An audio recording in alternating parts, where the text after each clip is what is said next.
거룩하고 복된 주일에 우리에게 주신 하나님의 말씀은 전도서 7장 11절에서 14절까지 말씀입니다.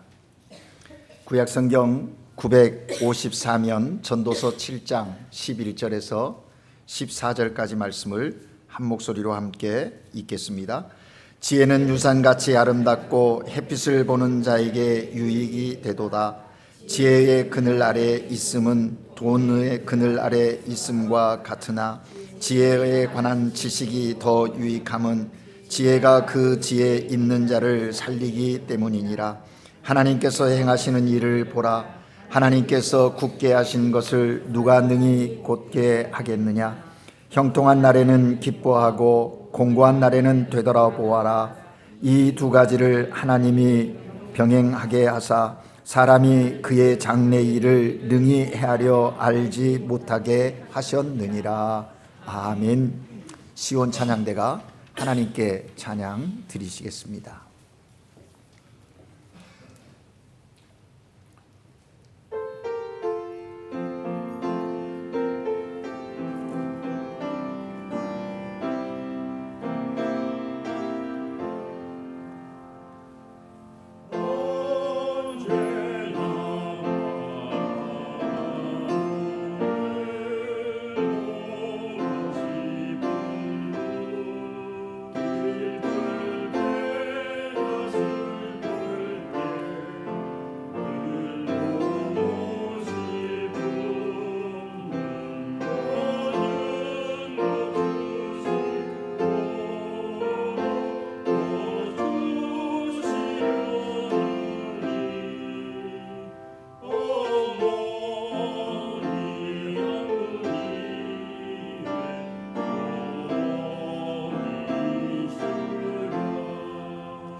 아멘.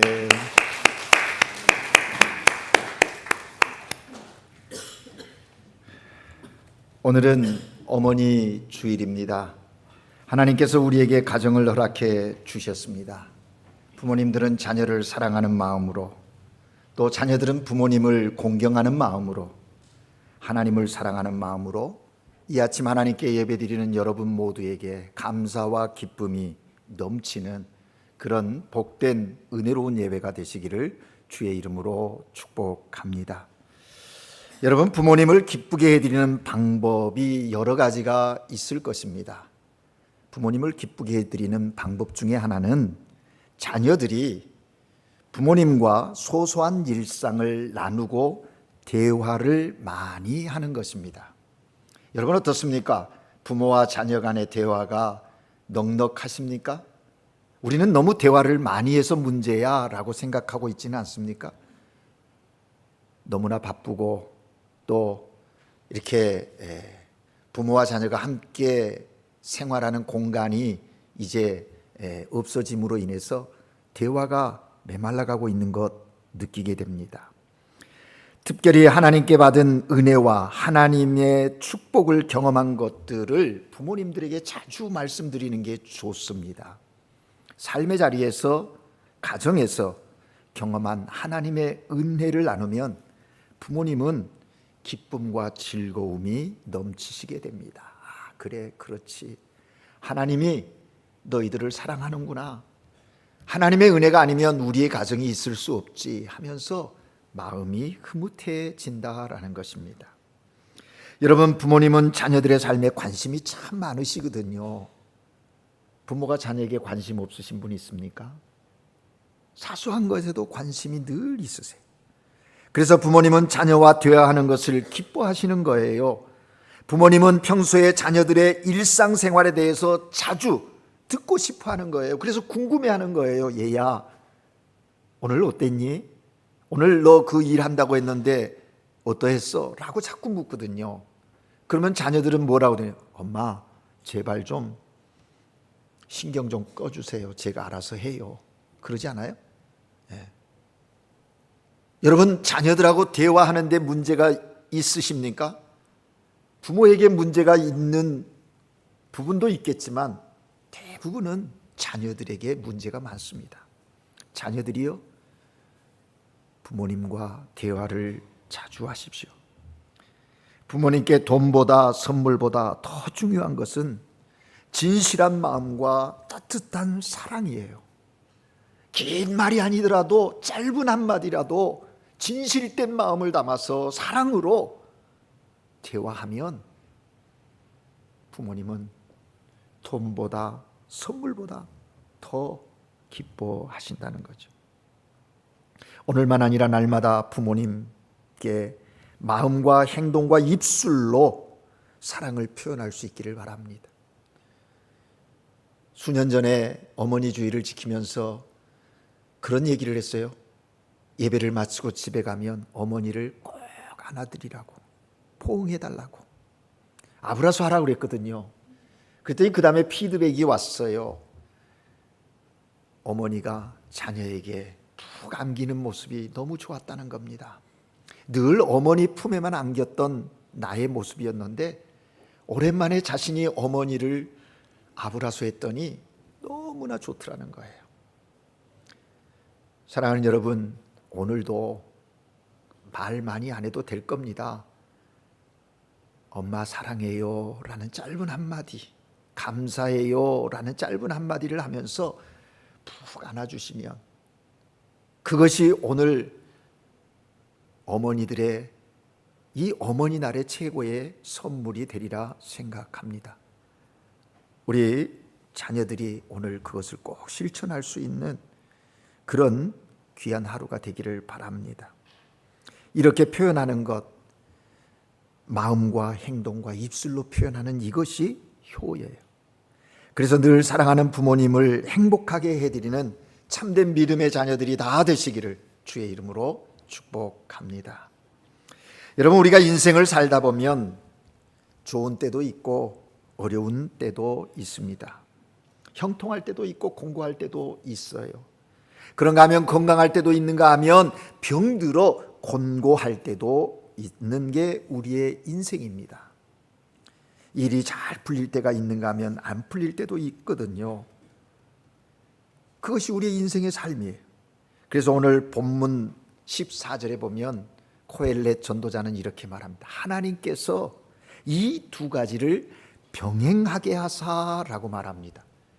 여러분, 우리가 우리의 삶을 살면서 좋을 때 또 어려울 때, 형통할 때, 곤고할 때, 건강할 때, 병들 때 이 모든 것이 나에게 원인이 있는 것으로 생각했었는데 오늘 코엘렛 전도자가 이야기하는 걸 보니까 뭐라고 얘기해요? 하나님께서 이 두 가지를 병행하게 하사 그랬어요.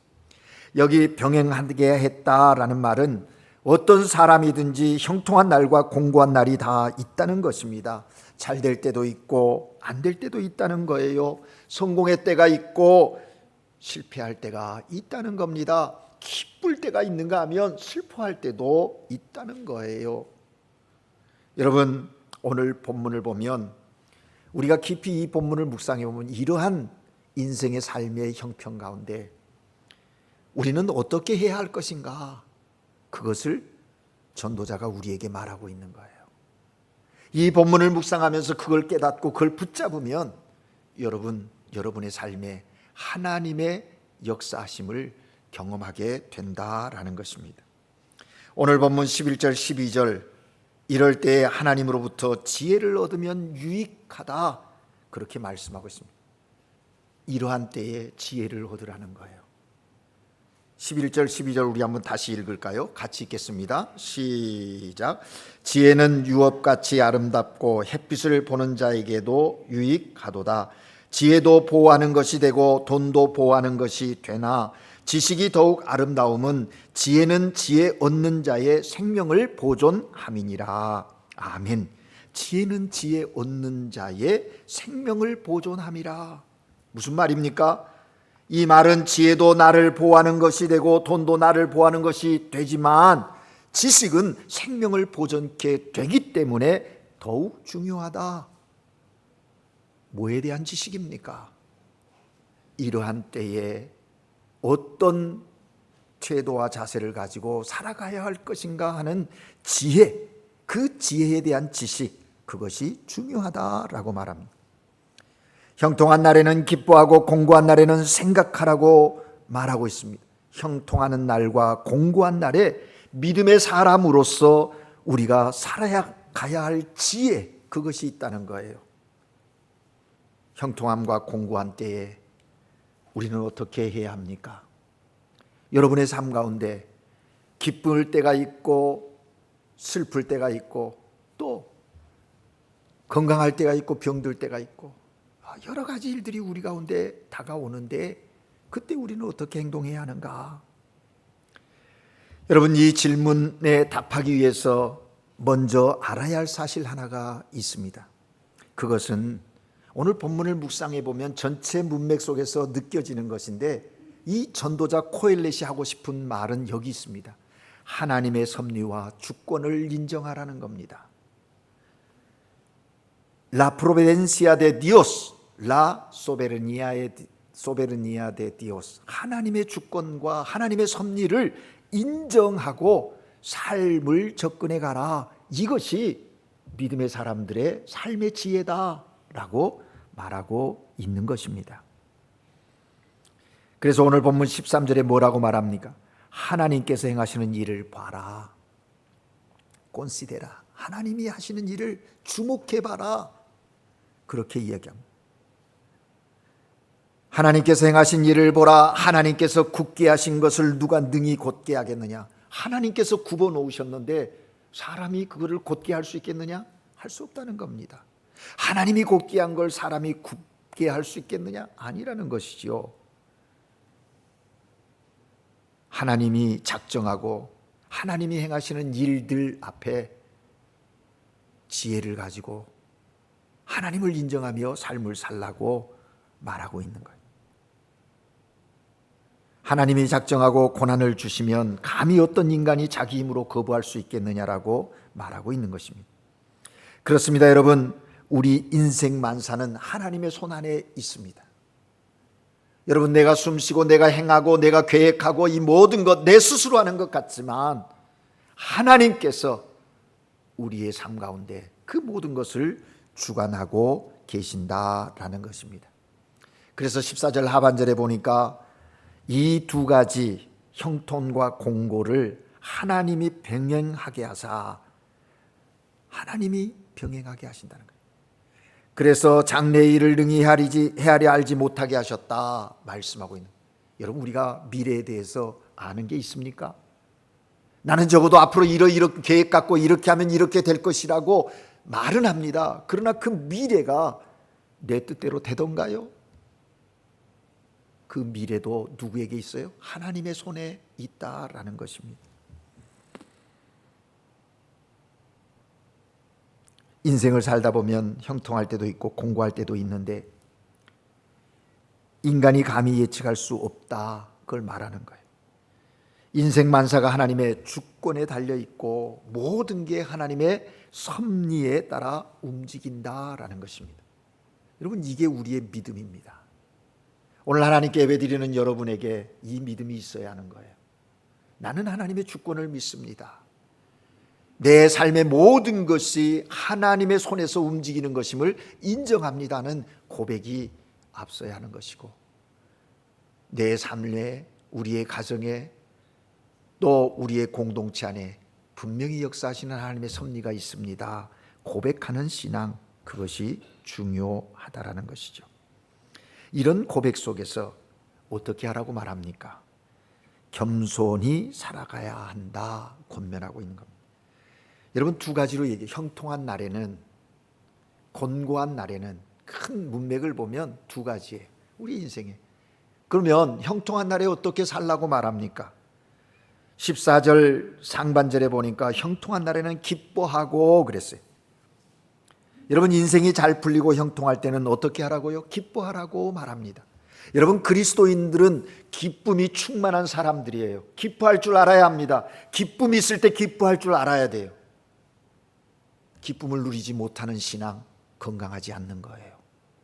여러분의 삶 가운데 하나님의 주권을 인정하고 하나님의 섭리를 깨달았다면 그 삶의 상황 속에 펼쳐지는 모든 것들을 통하여서 하나님이 나를 이렇게 사랑하는구나, 나는 하나님의 사랑받은 자야 생각하니 아니 기쁠 수가 없는 거지요. 기쁜 거예요. 기뻐하라. 범사에 감사하고 항상 기뻐하라. 항상 기뻐하라. 단순히 희락락하라는 뜻이 아닙니다. 감사하며 하나님이 주신 은혜를 누리라는 거예요. 세상 집 나홀로 지고 가는 것처럼 오만상을 찌푸리고 살지 말고 구원해 주신 하나님의 은혜를 생각하면서 감사하며 살라 하는 이야기입니다. 세상 사람들은 뭔가 잘 되면 운이 좋아서 그렇다고, 재수가 좋아서 그랬다고 이야기합니다. 그러나 우리는 그들과 달라요. 잘 될 때 교만하지 말고 하나님의 은혜입니다. 하나님이 내게 은혜를 베풀어 주셨습니다. 하나님이 이렇게 하도록 나를 인도해 주셨습니다. 고백할 수 있는 그런 믿음의 신앙이어야 한다라는 것입니다. 여러분, 건강한 신앙인은요, 형통할 때도 교만하지 않습니다. 교만하지 않아요. 자기가 뭔가를 이룬 것처럼 까불지 않는다니까요. 어깨에 힘주지 않아요. 목에 힘주지 않아요. 그래서 이 지혜자가 그 얘기를 하는 거예요. 겸손한 마음으로 삶을 살라는 거죠. 사도 바울은 고린도전서 4장 7절에서 우리에게 이렇게 권면합니다. 누가 너를 구별하였느냐? 내게 있는 것 중에 받지 아니한 것이 무엇이뇨? 내가 받았은즉 어찌하여 받지 아닌 자 같이 자랑하느뇨? 라고 바울이 이야기합니다. 여러분이 수고하여 땀 흘려 물질을 풍성히 소득하셨습니까? 그때 여러분의 태도는 어떻습니까? 내가 뭔가 이루었다 하면 이제 하나님은 뒷전으로 가고 그건 내 마음대로, 내 멋대로, 내 하고 싶은 대로 자기를 내세우면서 자기 주장의 모습을 가지고 나가지는 않습니까? 전도자 코엘렛은 그 얘기를 하는 거예요. 교만하면 안 된다. 교만하면 망한다 말하고 있는 거예요. 우리 인생에 형통함이 있을 때 우리는 이러한 태도 가질 수 있어야 합니다. 하나님 안에서, 하나님 앞에서 겸손히 행할 줄 알아야 돼. 그럴 때 진정한 기쁨을 누리게 되고 진정한 감사가 그의 고백 속에서 나오게 되어진다라는 것입니다. 그런데 이런 형통함의 날에 우리의 태도도 중요한데 오늘 본문에 보면 곤고한 때에 어찌해야 할 것인가 말하고 있습니다. 신앙생활하면서 기쁨을 누리고 하나님의 은혜에 감사하는 것 중요합니다. 죄에서 구원받아 하나님의 자녀된 것, 그것 그 무엇과도 비교할 수 없는 최고의 기쁨 아닙니까? 그 기쁨을 누리십시오. 그 기쁨으로 인하여 하나님께 영광이 되게 하십시오. 그런데 여러분, 우리의 삶에는 그런 기쁠 때만 있는 게 아니라는 거예요. 늘 형통하기만 하면 얼마나 좋겠습니까? 그런데 우리의 삶 속에 불쑥불쑥 뭐가 다가와요? 고난이 다가온다는 거예요. 그러면 하나님을 경외한 우리 그리스도인으로서 고난을 어떻게 이해해야 합니까? 고난이 내 삶에 다가와서 나를 곤곡해 할 때 우리는 어떻게 해야 하는가라는 것입니다. 14절에 보니까 공고한 날에는 되돌아보아라 그렇게 말합니다. 되돌아보아라. 인생을 살다 보면 반드시 공고한 날, 즉 고난이 닥쳐올 때가 있다는 것이지요. 이 고난은 왜 내게 있는가? 되돌아보라는 거예요. 이게 믿음 없는 자가 그냥 인생을 한번 반추해 보면서 원인을 찾고 후회하라는 얘기가 아닙니다. 하나님을 경외하는 너희들은 그 고난 속에서 하나님의 뜻을 찾으라 하는 얘기입니다. 왜냐하면 하나님은요, 우리를 골탕 먹이시려고 고난을 주시는 분이 아니세요. 하나님이 너 이놈 한번 혼 좀 나봐라, 그래서 고난을 통해서 골탕을 먹이시려고 우리에게 고난을 주시는 분이 아니세요. 그래서 하나님은 예레미야를 통해서 예레미야 예가 3장 33절에서 이렇게 말씀하세요. 주께서 인생으로 고생하게 하시며 근심하게 하심은 본심이 아니다, 본마음이 아니다 라고 말씀하고 있는 거예요. 무슨 얘기입니까? 혹시 고난이 닥쳐온다 하더라도 그 가운데 필시 하나님의 뜻이 있다는 거예요. 지금 고난이라고 하는 것은 현상이지 하나님이 가지고 계신 원래의 뜻이 아니라는 거예요. 그 고난을 통해서 하나님의 본심, 그것을 알게 하고자 하는 것이다 라는 것입니다. 그래서 오늘 본문 14절에 되돌아보아라, 되돌아보아라, 꼰시데라, 되돌아보아라. 한글 개혁 성경에는요, 생각해봐라 그렇게 표현했어요.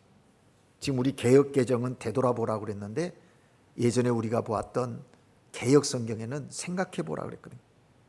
히브리어로 라인데 고려하다, 조사해보다, 분별해보다 이런 거거든요.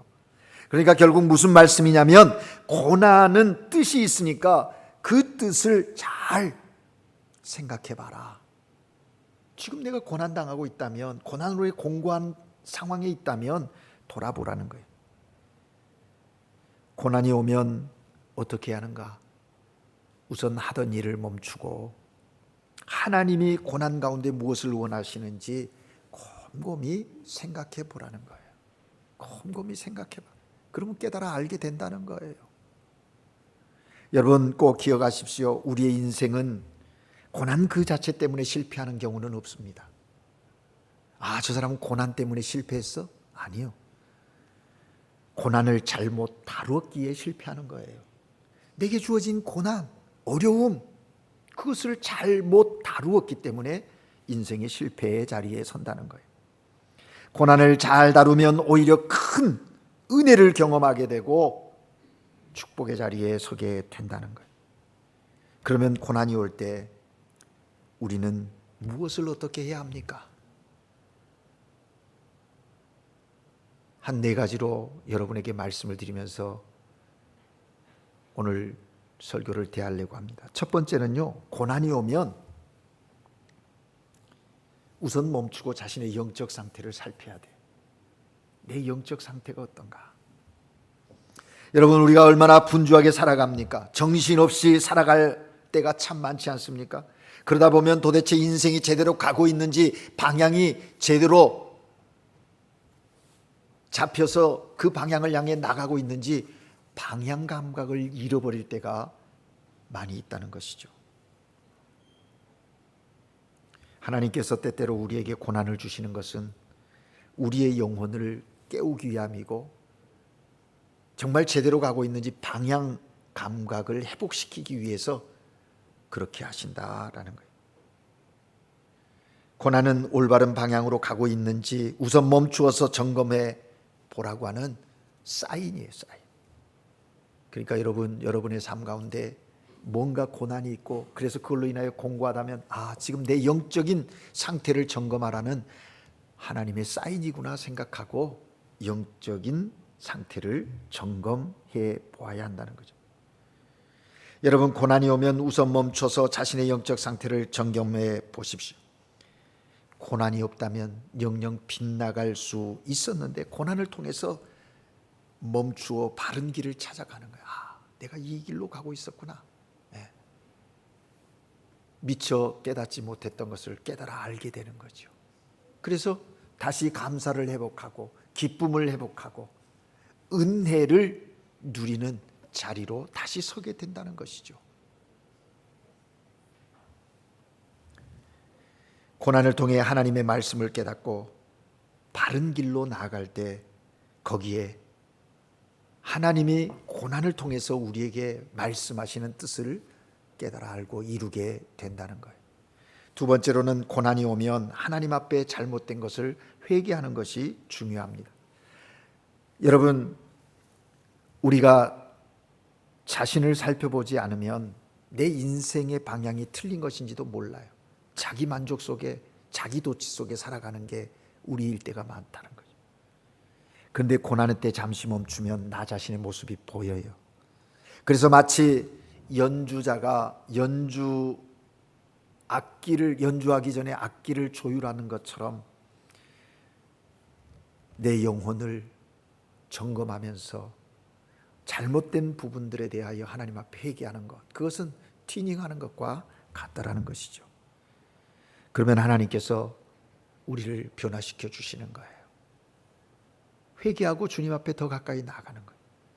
요한일서 1장 9절에 보면 만일 우리가 우리 죄를 자백하면 저는 미쁘시고 의로우사 우리 죄를 사하시며 모든 불의에서 우리를 깨끗게 하실 것이요 라고 말했어요.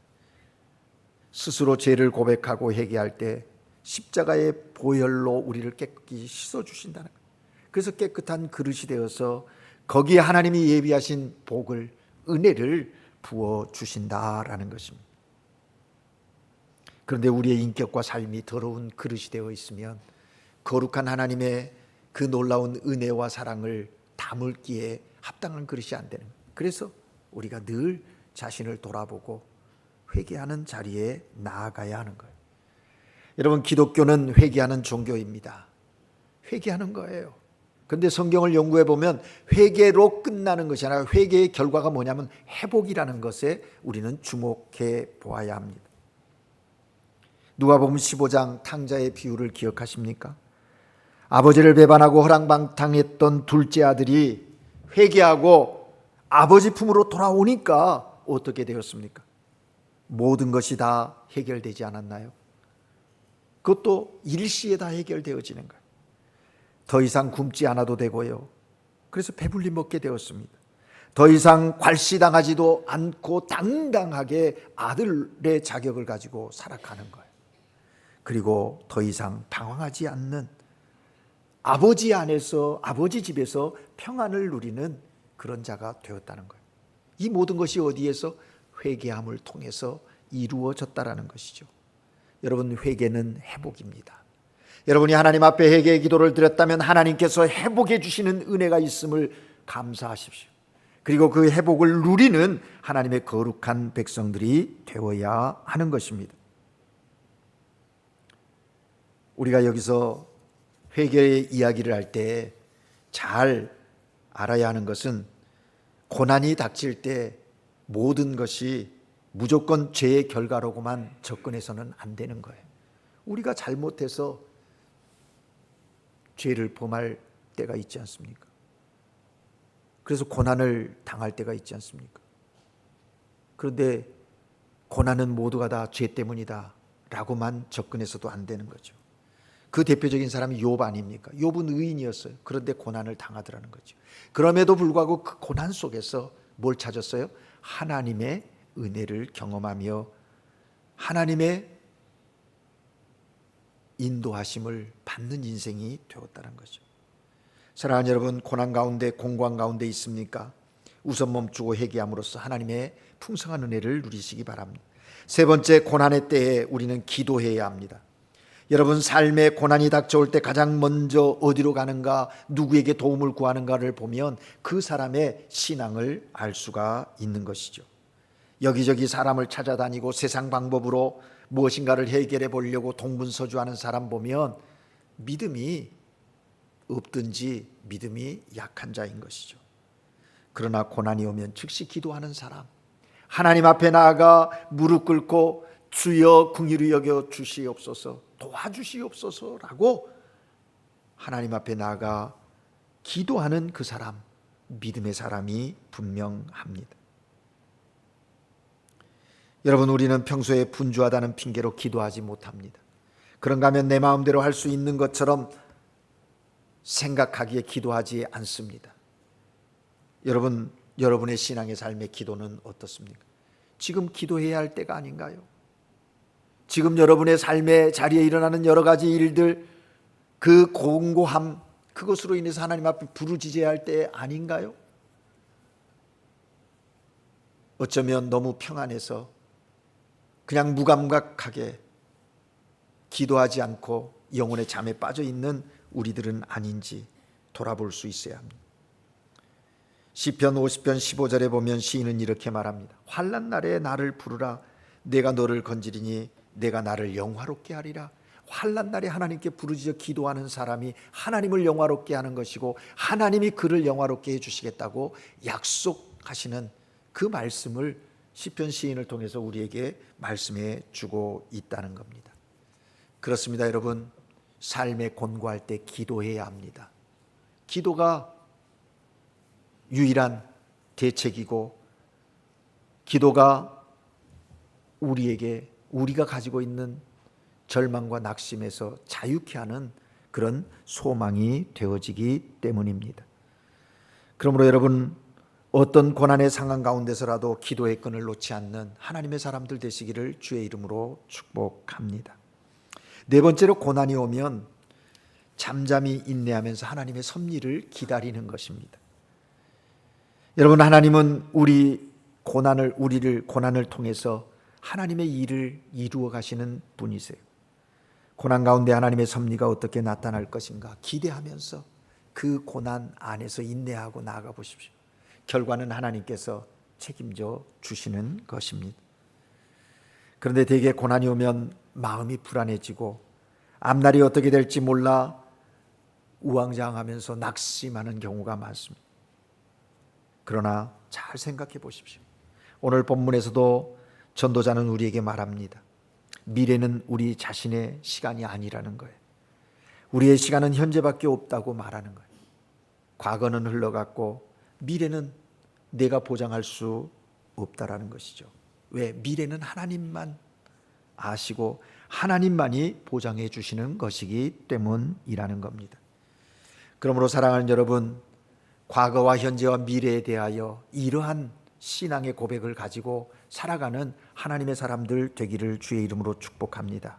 그건 뭐냐면 과거는 감사하겠다, 현재는 최선을 다하겠다, 미래는 맡기겠다라고 하는 이런 신앙의 태도가 오늘 하나님께 예배드리는 우리들의 태도가 되어야 한다라는 것입니다. 한번 따라해 볼까요? 과거는 감사하고 현재는 최선을 다하고 미래는 맡기리라. 그렇습니다, 여러분.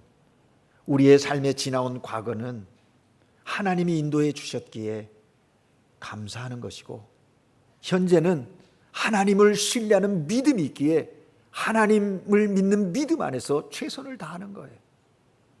그뿐만 아니라 미래에 대해서는 하나님이 나를 사랑하시니 인도하실 것 아닙니까? 책임져 주실 것 아닙니까? 그러기에 맡기고 신뢰하는 거예요. 이것이 우리들의 신앙이어야 한다는 거죠. 종종 사람들은 이야기합니다. 미래를 좀 알았으면 좋겠다고. 여러분, 착각입니다. 여러분이 만약에 미래를 알게 된다면요, 어떻게 될 것 같습니까? 앞서 말한 대로 겸손하게 감사하면서 기도하면서 영적인 건강함을 유지할 것 같습니까? 그렇지 못해. 미래를 알면 교만을 떨고 나태해질 가능성도 있고요, 아니면 불안해하다가 지레 겁먹고 그냥 쓰러져 버리고 말 때가 있을 거예요. 예. 여러분, 우리의 죽음, 그걸 모르는 게 하나님의 은혜예요. 예. 너 언제 죽을 거다 하면 잘 살 것 같지요? 그렇지 않아요. 예. 그렇지 않아요. 예. 미래를 모르는 게 약이에요. 그래서 우리는 미래를 하나님께 맡기는 거예요. 여러분, 무엇보다 고난이 와도 두려워하지 마십시오. 고난이 와도 반드시 승리한다는 사실을 꼭 믿고 여호와 하나님을 신뢰하십시오. 사도 바울을 통해서 하나님은 말씀합니다. 고린도전서 10장 13절에 사람이 감당할 시험 밖에는 너희에게 당할 것이 없나니 오직 하나님은 미쁘사 너희가 감당치 못할 시험 당함을 허락지 아니하시고 시험 당할 즈음에 또한 피할 길을 내사 너희로 능히 감당하게 하시느니라. 아멘. 고난을 주시는 분이 하나님이신데 하나님이 조절한다는 거예요. 우리가 감당할 수 있는 범위 안에서 우리에게 고난을 주신다는 거예요. 그러니까 믿음의 사람들이 당하는 고난은 견디지 못할 고난이 아니에요. 하나님이 그 고난을 견딜 수 있도록 우리에게 주시는 거예요.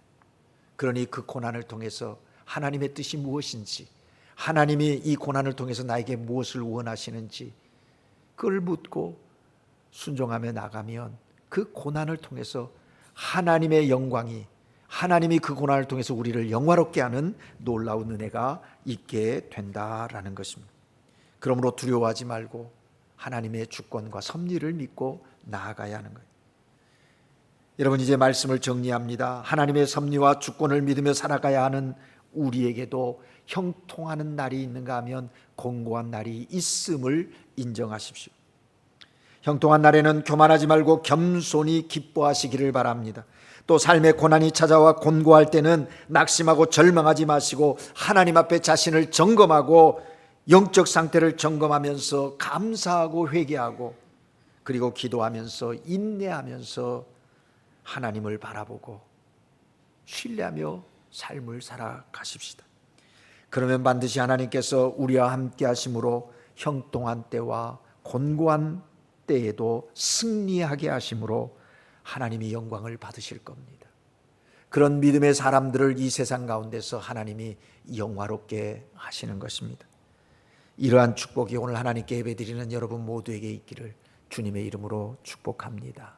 기도하겠습니다. 사랑의 하나님 아버지, 우리의 인생의 삶에 여러 가지 상황과 일들을 맞닥뜨립니다.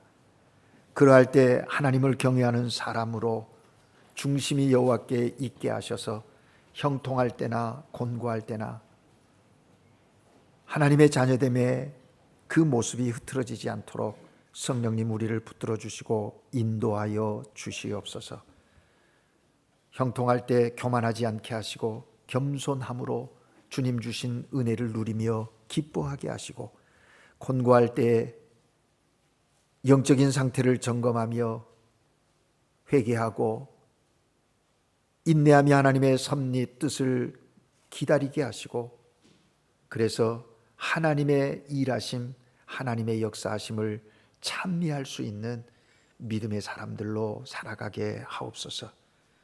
우리의 삶에 거룩한 뜻을 갖고 계신 하나님을 찬양합니다. 그 뜻 가운데 순종하는 우리 모두가 되게 하옵소서. 예수님의 이름으로 기도합니다. 아멘.